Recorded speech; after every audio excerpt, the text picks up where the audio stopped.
In the holy calendar year of 1700, a solemn decree announces that the false saintess Luna is sentenced to death by burning at the stake. Bound to a wooden cross before an angry mob, she listens silently as the furious crowd demands an apology and screams at her for the many lives lost because of her actions. When asked if she has any last words, Luna gazes downward with empty eyes and quietly wonders to herself what she has even been doing with her life until this very moment. Reflecting on a miserable life where royals used her as a weapon for war and nobles betrayed her for status and money, the weary girl decides that she has absolutely no regrets about leaving such a vile world behind. A sudden realization flickers in her eyes as she murmurs a soft to herself. As a glowing book manifests in her mind, Luna thinks about the villainess from the novel she was in the middle of reading and admits she simply wanted to see how that story ended. A blinding white light erupts from the darkness, swirling into a mystical vortex that consumes everything in its path. The scene shifts abruptly to the exterior of a majestic castle bathing in the bright light of a clear day. Hearing urgent voices calling her name and promising to save her, the young woman struggles to open her heavy eyes. She looks down in confusion at her bandaged hand resting on the sheets and lets out a bewildered sound. Confused by the unfamiliar faces surrounding her bed, the girl listens as they explain she was hit by Lord's carriage while protecting a child and is in terrible condition. Someone asks the doctor about Luna's status, and she silently lists her fractures on her head, waist, and limbs, thinking to herself that she really should be dead. The diagnosis continues to reveal ruptured major organs like the spleen and liver, leading the physician to admit that it is honestly a miracle she is alive at all. Lord looks at the doctor with cold, unfeeling eyes and asks if recovery is possible, only to be told that realistically there is no hope. He then turns his attention to the bed and callously announces that he must call off their engagement, shocking the older man who cries out his name in disbelief. Feigning innocence, the nobleman asks if he said something strange and cruelly remarks that he has no taste for defective goods who cannot fulfill their duties at night. Her father loses his temper and grabs the man by the collar, shouting that he should not dare mock her when it was his own carriage that caused the accident. Bystanders immediately intervene to pull him back, warning Carlo to calm himself because if he harms the Lord, his people will be the ones to suffer. Trembling with suppressed rage and humiliation, the father bows his head and forces himself to apologize for his insolence. Accepts the apology with a smirk and turns to leave, while the girl in the bed finally understands the situation and realizes whose body she is now inhabiting. The distraught father curses his powerlessness while his wife weeps, leaving the silent observer to realize she is not in the same body she was in before. It seems she was reborn after her execution, as her soul ended up inside the girl who died being hit by that carriage.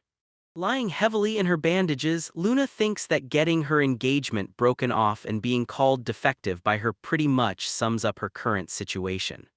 The girl looks at her condition and wonders if she is going to die again since she looks so badly injured. She looks down at her hand in surprise and realizes that her wounds are already healing.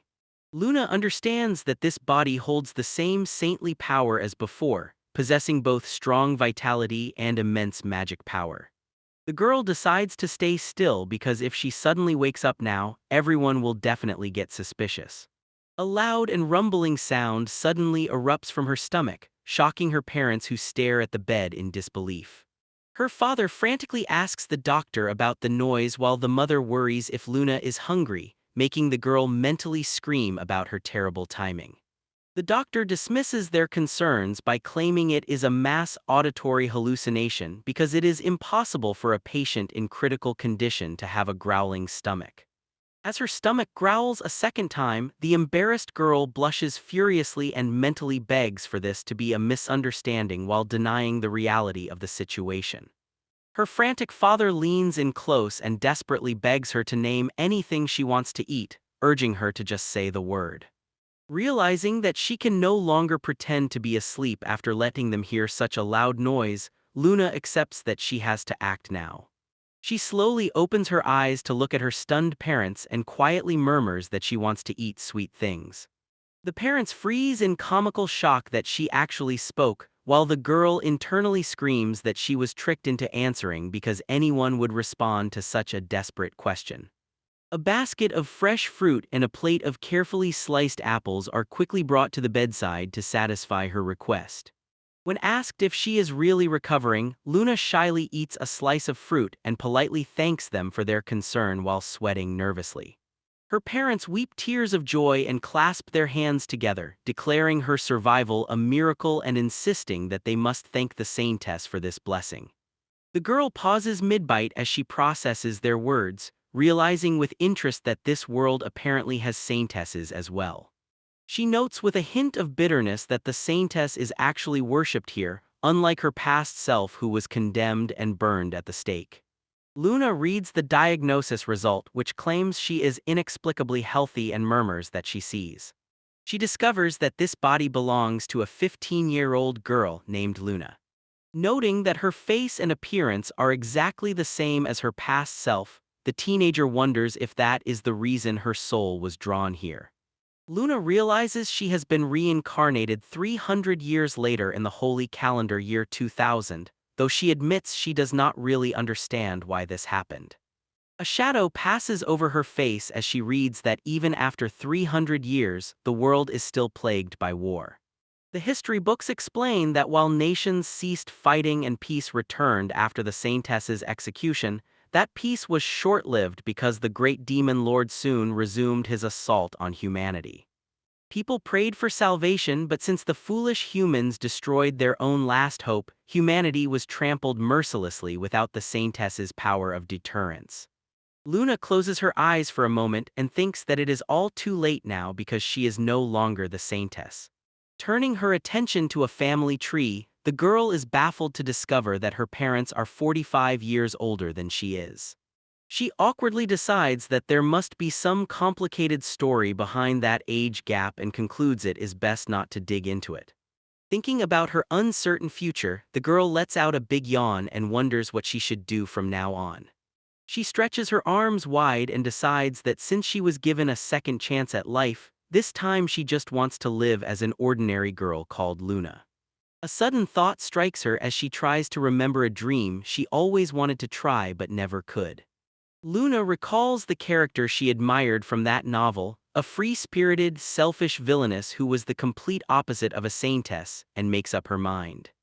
Clenching her fist with determination, she vows that no matter who is in trouble, she will never help anyone again this time. With a newfound resolve burning in her eyes, the girl declares that she is going to become a villainess.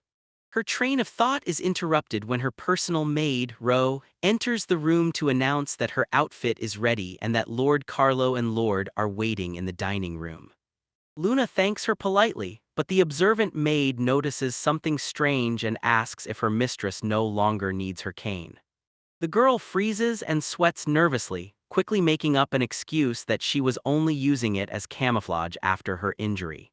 Laughing awkwardly, she adds that her legs are not even that bad anymore, so maybe she does not need it after all. Luna descends the grand staircase while noting with relief that Ro seems to have bought her excuse, though she is internally distracted by the realization that this scene is exactly the same as in the novel.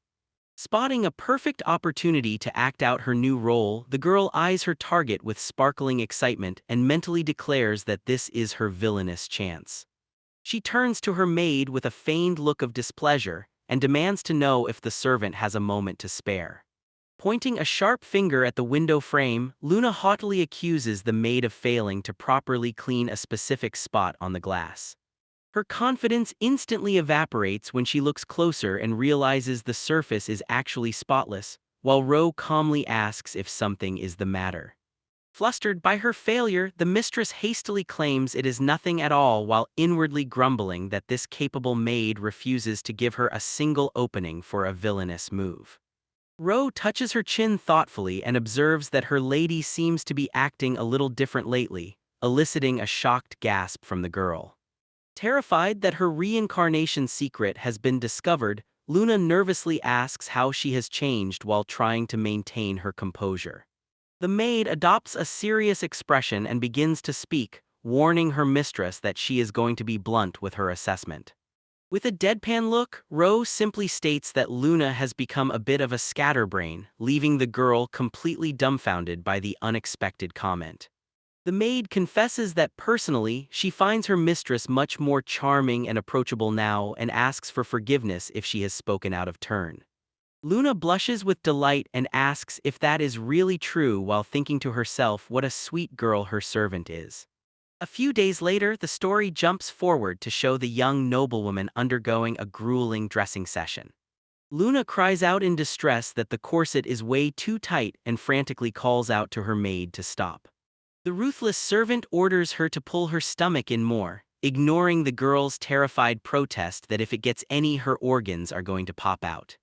Ro coolly tells her to bear with it and yanks the strings with force, causing the girl to let out a loud scream of agony. The reason for this torture is that tonight she is attending a royal ball in the capital, a high-status party open only to count-level families and above. She admits internally that she does not really want to go to those kinds of events, but she knows that skipping would probably cause problems for everyone given her family's nobility. However, the girl consoles herself with the thought that for her dream of becoming a villainess, maintaining this second-life noble status is essential. A scheming grin spreads across her face as she realizes that the higher the family rank, the more chances she will have to become a true villainess. The maid announces that preparations are complete as the final touches are put in place. Luna stands quietly in the room, looking absolutely stunning in her ruffled gown with her long hair flowing down her back. Her mother clasps her hands together and exclaims that she knew white was the perfect choice, while her father affectionately tells her she looks beautiful, just like her mother. Ro compliments her mistress by saying the dress suits her wonderfully, causing the girl to blush and shyly thank the maid for her kind words. As she steps into the carriage to leave, Luna bids farewell to her servant but pauses to frantically whisper a reminder about not forgetting a certain book. The carriage travels through the city streets and eventually arrives at the imposing gates of the royal palace under the night sky. Stepping into the grand hall filled with chatting nobles and glittering chandeliers, the young girl is immediately overwhelmed and wonders what exactly she has walked into. She listens as loudly boast about their family's service to the royal line, rare jewels from the mountains, and dresses made by famous designers. Luna realizes with a start that the brutal war of social one-upmanship has already begun among the smiling guests. The aspiring villainess observes the tense atmosphere and notes that this is a woman's battle fought not with swords, but with polite smiles that barely hide their pure killing intent. Watching the nobles preen and posture, Luna sighs and thinks that even after 300 years, this sort of thing hasn't changed a bit. Retreating to a quiet balcony to gaze at the stars, she leans against the railing and admits that she is already tired of the social games. Her mind drifts to the book she loved 3 centuries ago, wondering if it still exists and recalling how she asked Ro to check the old bookstores before coming here. The girl looks up at the night sky with a melancholic expression, lamenting that she was executed before finishing the novel and still desperately wants to know how it ends or she will never be able to sleep. To her, a group of young men spots her on the balcony and one asks in awe who that stunning melancholy beauty is. One handsome noble decides to approach her, telling his hesitant friend that he thinks he will go talk to her. Luna is startled when a familiar voice greets her with surprise, and she turns to see the very man who broke their engagement, Duke, asking her to dance. He gazes at her with a captivating smile and remarks that she seems to be overflowing with purity itself, confessing that he never thought she would recover from her condition but finds her even more beautiful than before. The surrounding gasp in shock and jealousy, whispering furiously that Lord is asking that plain country girl for a night invitation. Duke Von Glaser, a young duke with lineage, looks, and charm all in one package, stands confidently as the dream catch of every ambitious noblewoman attending tonight's ball. However, Luna's saintly eyes cannot be deceived, and she sees the dark, twisted malice hidden deep within his charming facade. Politely declining his offer, she apologizes and states that she has other plans this evening, which leaves the Duke stunned and speechless. The onlookers gape in shock, wondering whose daughter she even is and questioning her sanity for rejecting such a perfect man. Duke's expression darkens slightly as he says it is a pity, telling her to come to the villa if she changes her mind because he will drown her in sweet, blissful pleasure. Luna shudders as she feels the piercing stares of the jealous, realizing that she has just painted a target on her back. She tries to calm them down by claiming she is not their enemy and decides to retreat to the observation terrace because she clearly does not belong here. Suddenly, a magical gust of wind named Gale manifests in someone's hand, signaling an imminent attack. The ballroom is thrown into chaos as the lights flicker and die, causing panic among the guests who scream about the unnatural wind. A group of armed bandits bursts through the windows, shouting orders to find Princess, a beautiful woman. Terrified screams fill the air as the noble ladies, including those who were just mocking Luna, find themselves in the middle of a violent raid. Luna watches in disbelief as noble ladies take this chance to cling to their targets, squealing about how scary it is while throwing themselves at the nearest handsome men. Someone shouts for everyone to stay calm and head outside, but the guards are overwhelmed and demanding to know where the attackers are coming from.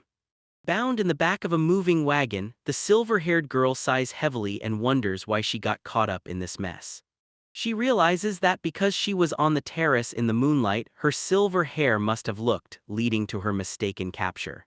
The bandits cackle about how they cut the lights and blinded the guards before striking, revealing that their plan is to kidnap Princess by grabbing every woman they can find.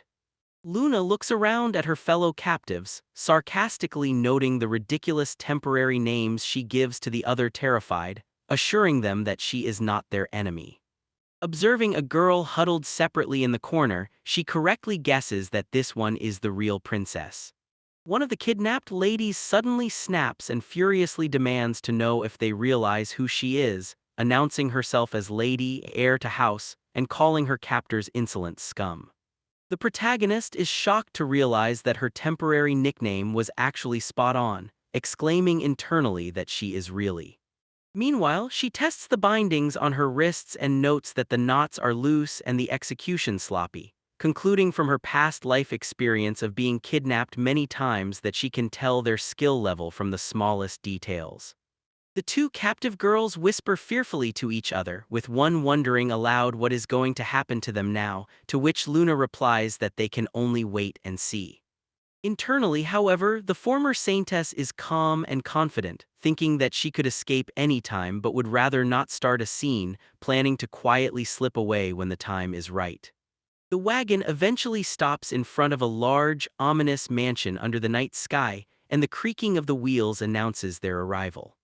Luna is startled to see a familiar face as the door opens, recognizing the man standing there and questioning in disbelief if it is really again. The Duke greets them with a polite but chilling smile, apologizing for the rough treatment as if he were welcoming guests to a tea party. His expression turns sinister as he tells them he hates to rush things, but then orders them to start taking off their clothes. When the girls hesitate in shock, he snaps his fingers and asks menacingly if he stuttered, repeating his command to take off their clothes. A bandit steps forward and heats a branding iron in the fireplace until it glows red-hot, the sizzling sound echoing ominously in the room. Horrified by the sight, trembles and demands to know what he intends to do with that horrible thing, to which calmly replies that he wants to brand his possessions with the family crest, of course. As the image of a chained woman flashes through his mind, the twisted nobleman confesses that he adores seeing the faces of beautiful women twisted in pain and humiliation, calling it a habit of his. Screams at him, calling him a monster and a depraved beast of a man, but simply sighs and remarks that loud women are not really his type. Before anyone can react, he delivers a brutal chop to the back of his neck, causing her to cry out in pain. The defiant noblewoman collapses to the floor unconscious, while the other girls gasp in horror at the sudden violence. One of the bandits asks what they should do with her now and callously instructs them to do as they like but leave no body, adding that they should dispose of her properly afterward. Enraged by his cruelty, Luna stands up and confronts him, making the Duke turn his attention to her with a surprised expression. He mocks her for interrupting, asking if she wants to be next, but Luna calmly tells him she would rather not resort to violence and advises him to put his hands up and surrender. Laughs and reveals a glowing flame in his hand, stating that her resistance is futile because he happens to be the most powerful mage in House Glazer. Luna's eyes widen in shock as she realizes he can use magic too, and she watches warily as the flames dance in his palm. She thinks to herself that magic constantly evolves day by day, and there is no way her spells from 300 years ago can compete with modern ones. However, looking at the unconscious and the terrified princess, Luna clenches her fists and decides that if she does not do something, they will suffer a terrible fate. In a moment of clarity, the former saintess realizes that she no longer holds that title and therefore does not have to risk her life to save anyone anymore. But as she looks at the unconscious noblewoman and the frightened princess, she asks herself if she will ever know if it is pointless until she tries. The Duke laughs confidently, stating that he knows many young maidens have fought him before, but in the end, they all cried and licked his boots. Luna calmly analyzes the situation, noting that from this close she can barely sense any magic from him, which means he is highly skilled at suppressing his aura. He flatters her by saying he truly adores her beauty and claims he would rather not fight her if possible, but then adds a chilling comment that the more he looks at her, the more beautiful she becomes. Still bound by ropes, the girl secretly prepares a wind spell in her hand and calculates that it is only 10 steps to the exit, planning to escape into the dim forest outside. Mocks her resolve, laughing that he is not being light at all because he went out of his way to travel to that shabby countryside mansion and even put on a smile for those filthy old folks just to get her. Hearing him refer to her kind and gentle parents as filthy old folks, something snaps inside Luna and her calm demeanor shatters. She asks him to repeat what he just said, her voice trembling with suppressed rage as she questions if that comment was meant to offend her, stating she has never been good at lying and tends to say whatever is on her mind. With a fierce look in her eyes, Luna breaks free from her bindings with a burst of magic, declaring that she is absolutely serious as she prepares to face him down. Her eyes burning with resolve, the silver-haired girl reminds herself that although she is no longer the Saintess Luna but the villainous Luna, there is a line she cannot allow to be crossed. Mocks her, noting they were once betrothed and promising to end this in a single blow for mercy, while Luna thinks that she doesn't have to save anyone but wants to. The Duke unleashes a torrent of flames from his hands, shouting the spell name Flame as the inferno rushes towards her. Luna stares wide-eyed at the approaching fire, thinking that it is incredibly slow compared to the magic she knows, wondering if this is just a distraction or if there really is no other magic signature nearby. Confused and panicking slightly, she wonders if this is some magic from 300 years later completely unknown to her, screaming internally that she does not know what to do. Deciding that when there is something problematic she should just punch it, Luna throws a powerful punch directly into the magical fire. To his absolute shock, the flames vanish instantly upon impact, leaving him stunned and sweating nervously as he asks what just happened.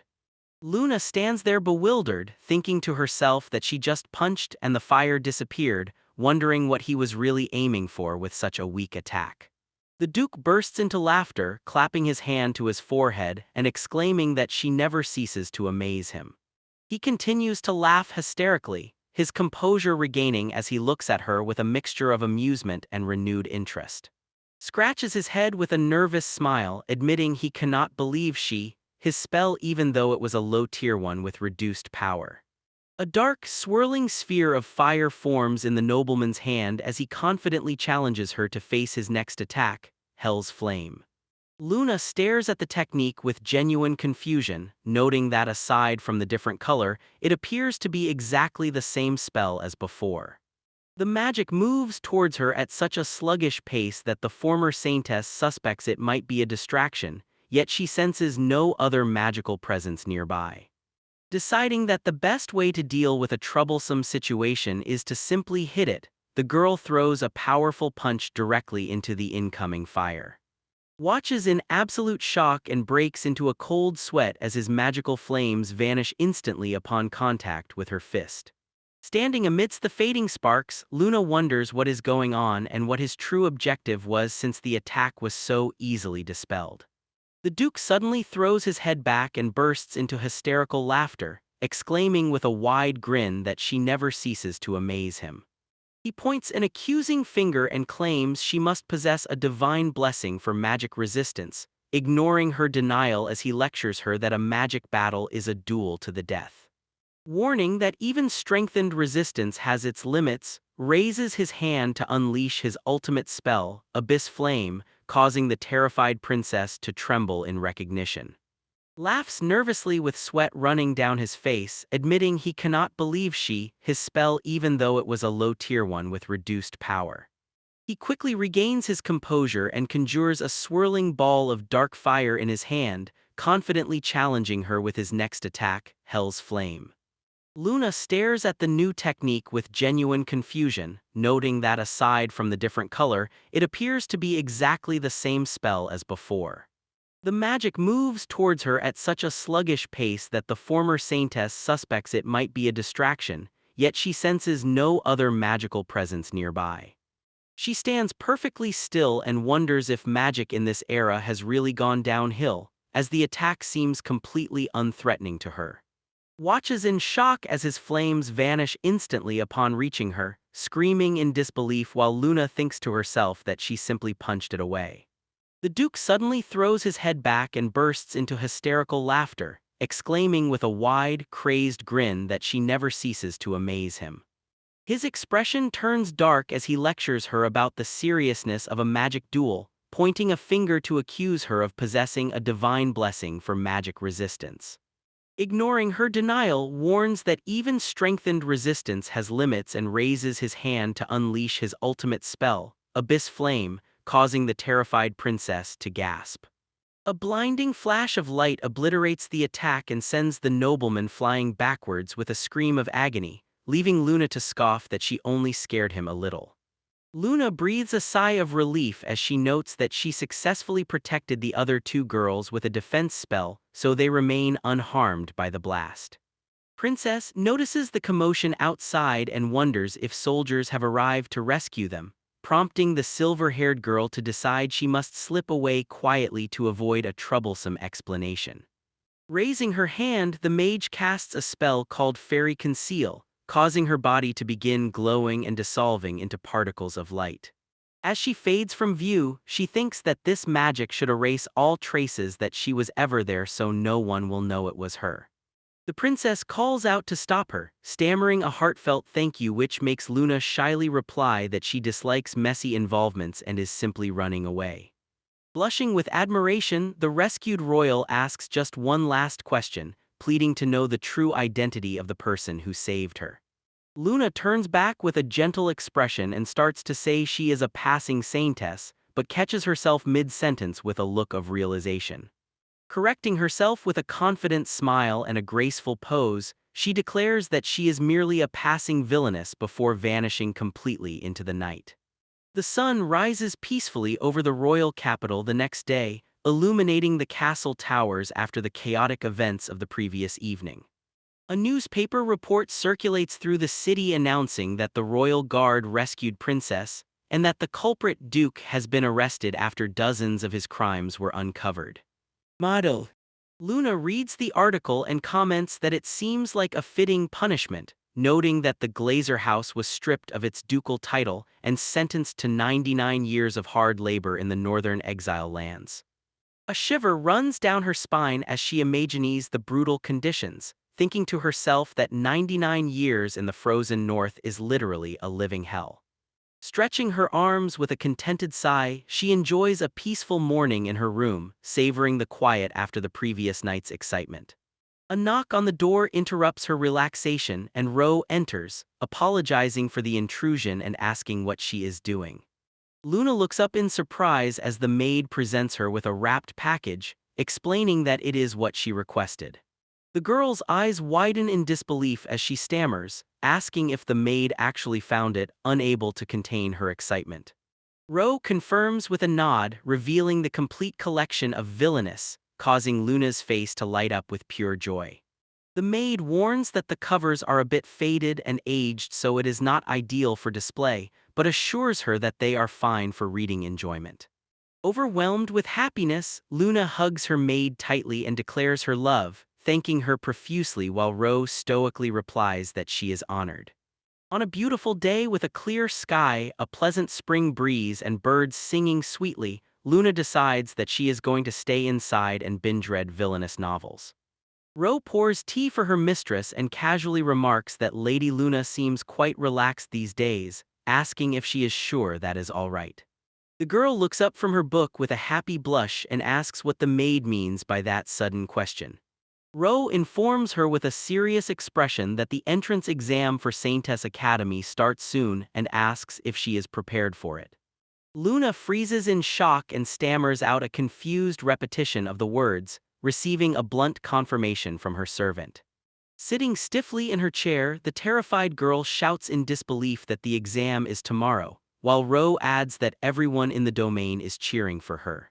The maid explains that acceptance will be determined by the combined score of written and practical exams, emphasizing that she must demonstrate intellect and might befitting a saintess. Sweat pours down Luna's face as she realizes this is definitely bad, thinking that while the practical portion might be fine, the written test is a lost cause. An imposing cathedral stands tall under the sky, representing the institution where she is expected to go, though the girl feels she is definitely not all right. History states that after humanity executed the Saintess 300 years ago and suffered a major defeat, they established this academy to find her reincarnation as written in the Book of Prophecies. A sudden realization strikes Luna, and she pauses to seriously question if there is any actual need for her to get into the Saintess Academy in the first place. Luna realizes that she guesses there actually is a good reason to attend the Saintess Academy after all. Posing dramatically with a villainous smirk, she declares that in Villainous novels, a school setting is the most classic trope of all and the perfect environment for her to become a villainess. With renewed determination, the girl searches through the library shelves, pulling out books on Saintess studies and vowing that she has to pass no matter what. Finding the study material, she gets down on her hands and knees to read, strategizing that ideally she will pass with average scores so she doesn't stand out, but acknowledges the written test is still the problem. Reading through a textbook, Luna reassures herself that as the former saintess she is highly intelligent, so she is sure it will work out somehow. The next day arrives and the carriage wheels clatter on the cobblestone streets as she heads towards her destiny. Stepping out in front of the imposing clock tower of the academy, Luna looks up nervously and thinks to herself that so this is the Saintess Academy. Inside the grand lecture hall, students file in and take their seats, the atmosphere tense with anticipation as the exam is about to begin. Luna stands at her desk, noting that there are so many applicants here, but it is unnervingly quiet. Papers fly through the air, magically distributing the tests as the proctor announces the start of the written section, prompting Luna to tell herself not to panic and take it one question at a time. Scanning the questions about the Saintess's birthplace, the mythical beast she raised, and the palace where she was confined, Luna thinks with relief that these are easy because they are just things she experienced firsthand. She continues writing confidently, thinking that while these might be difficult questions for other people, she can totally ace this exam. However, she freezes when she reaches question 100, which asks to describe what the Saintess was thinking in the moments before her execution. Her eyes widen as she recalls the bitter despair she felt at that time, realizing that the correct answer according to history is that the Saintess, having lost all hope in humanity, no longer thought of anything. As lunchtime arrives, Luna happily munches on a sandwich, savoring the meal her maid prepared with love while the other applicants chatter around her. After the break, everyone gathers outside for the practical exam in front of a massive, withered tree that looms over the students. The proctor explains that this withered giant is the cursed sacred tree Yggdrasil, which has withered due to the great demon lord's curse but is not yet dead. He instructs them that if they pour sacred magic into it, the tree will convert that energy into life force and be reborn in magnificent splendor, adding that the exam is to see how beautifully they can revive it. Standing nervously among the other girls, Luna listens as the proctor warns that the minimum passing requirement is to produce a single bud, and anyone who cannot meet this requirement will fail immediately. The first student, Karen Ascot, steps forward and channels her magic into the roots, managing to produce 5 buds and even a few small blossoms, earning praise from the examiner and thanking him with a bright smile. The proctor examines the results, noting that 1 bud and a few young leaves is quite good, then moves on to the next applicant who has produced only 1 bud, while harshly failing another who produced not even a single one. Next, the proctor calls out the name Luna, prompting the girl to step forward. She responds with a cheerful "ah," but immediately mentally facepalms, realizing she forgot her new last name in her nervousness.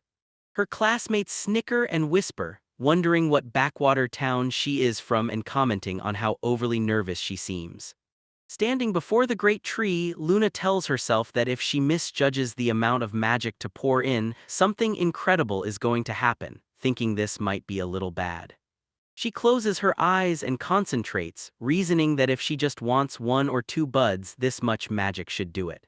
The proctor's eyes widen in disbelief as he stammers out a "no way" and questions if that is even possible. A girl in the crowd gasps in awe, calling it so amazing and beautiful, while the proctor stares slack-jawed at the spectacle unfolding before him. The withered tree erupts with life, its branches rapidly growing and blooming with lush green leaves and radiant flowers, transforming into the true sacred tree Yggdrasil in all its glory.